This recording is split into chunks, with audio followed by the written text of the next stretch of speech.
Radio na garin Kuwa mata 102.7 zangon FM a garin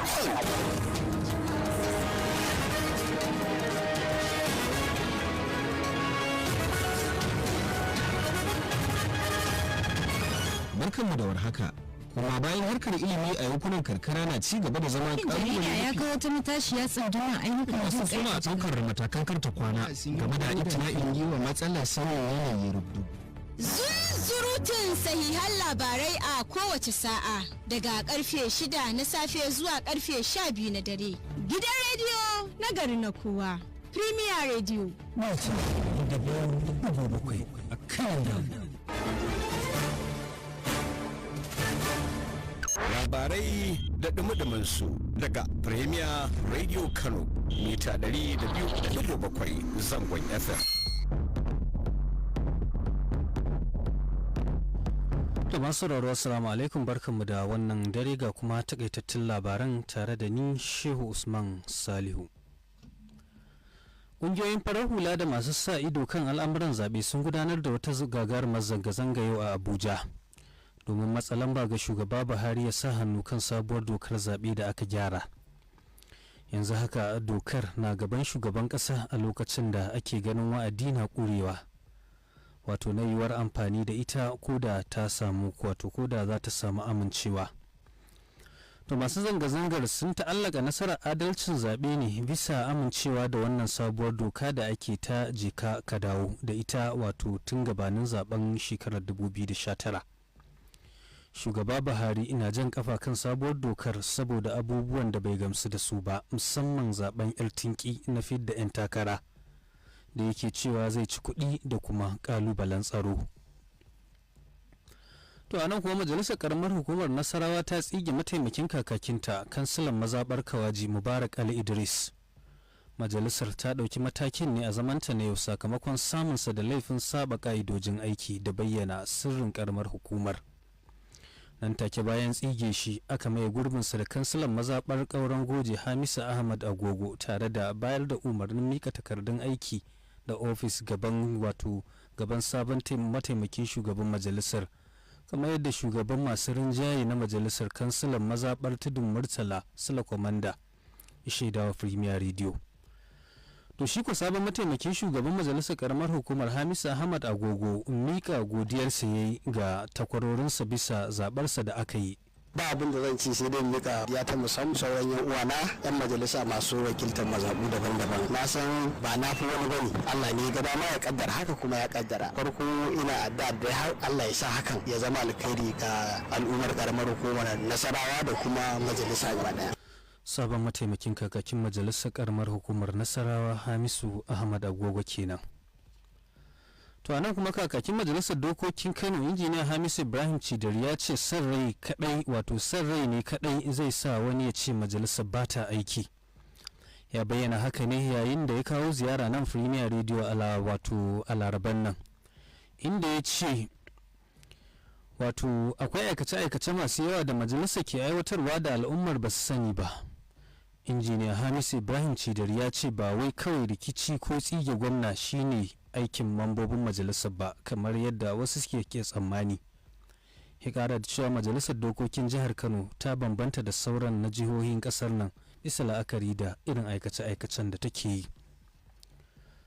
To daga jihar Zamfara ko a halin da ake ciki, rahotanni daga Gusau sun ce an rantsar da Sanata Hassan Muhammad Nasiha a matsayin sabon mataimakin gwamnan Zamfara. Alƙalan jihar mai shari'a Kula Aliyu ta rantsar da shi a Larabar nan bayan da majalisar dokokin jihar ta amince da buƙatar naɗinsa da gwamna Muhammad Bello Matawalle ya gabatar. Sabon mataimakin gwamnan shine wakilin Zamfara ta tsakiya a zauren majalisar dattawa, kuma ya maye gurbin barista Mahadi Aliyu Gusau ne da majalisar dokokin jihar ta tsige a yau. To 'yan majalisa 20 daga cikin 24 ne dai suka kada ƙuri'a goyon bayan tsige mataimakin gwamnan bayan kwamitin da majalisar ta kafa da ke bincike akan zargin shi da almundahana da kuɗin gwamnatin jihar ya gabatar da rahotonsa. To takaitaccen labaran na zuwar muku ne daga nan gidan rediyo na gari na kowa Premier Radio kan mita 200.7 a nan birnin Kano. Za ku iya sauraron mako ina kuke ta adireshin mu na intanet a www.premierradio.ng ko ku ci gaba da bayyana ra'ayinku kan irin labaran da muke gabatarwa a zaurukan sada zumunta na Facebook, Instagram da TikTok a Premier Radio 102.7 FM.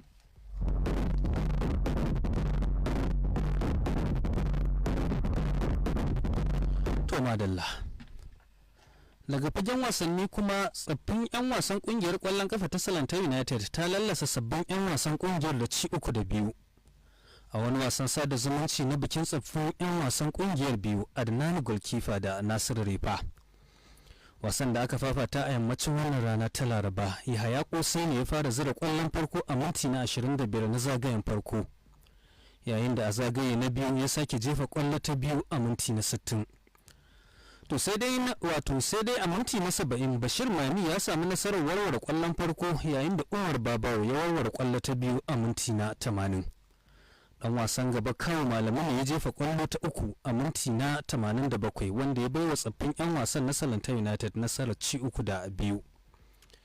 To kocin kungiyar ta Salanta United Murtala Romario da aka fi sani da Madalla ya yi wa Premier Radio karin bayani. To alhamdulillah, wannan makasudin shirya wannan wasa da muka yi na sada zumunci an shirya shi ne tsakanin tsofaffin 'yan wasa da suka buga a shekarun baya da kuma sababbi da suke buga yanzu na kungiyar kwallon kafa ta Salanta. Kuma mun shirya wasan ne saboda taya murnar biki na mutum biyu daga cikin wannan tsofaffin 'yan wasa. Akwai Adnanu wanda ya aure Lahadi ta gabata, sannan wannan satin kuma akwai Nasiru Refa. To shine muka shirya wannan wasa a taya su murna. Da sababbin da tsofaffin kusan zan ci iya cewa karfi ya zo daya, domin ana buga wasa yanzu 2-2.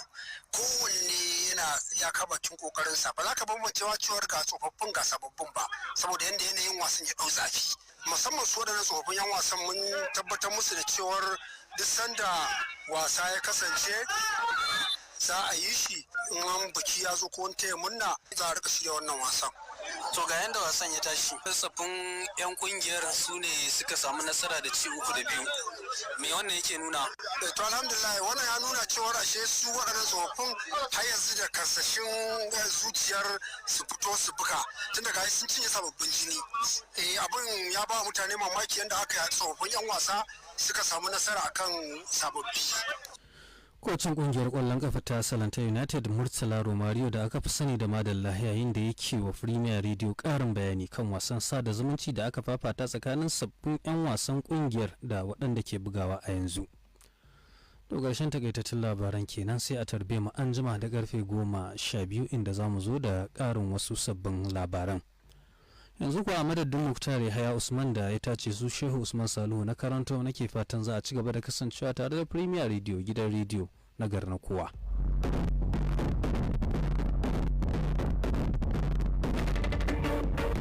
Masu wurare kunnen ku dawa, to ku fara wasu sha labari.